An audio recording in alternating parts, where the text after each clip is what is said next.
Let's color code our status in Excel in 1 minute. First, we need to make our drop downs. So let's go up to data and then data validation, and we're going to select list.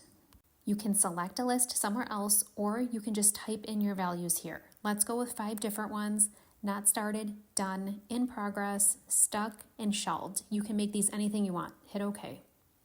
Let's test it. Drop downs are working. So now we're going to select everything and go up to conditional formatting. There's a lot of options here, but really all we need is equal to. So now what we're going to do is type in the status that matches the drop downs. So not started. Then we're going to click on the little icon and we need to go down to custom.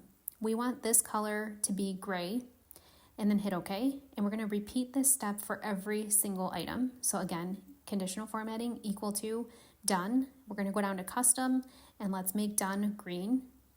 Hit OK, and I'm going to skip through the rest of these, but just repeat that same step. So now when we test them out, looking good. Now you've got this column done, so you can take these and copy and just paste them wherever else you want them. So let's put these in the other department statuses. And now if you press delete, it will just clear it out, or you can just change the statuses.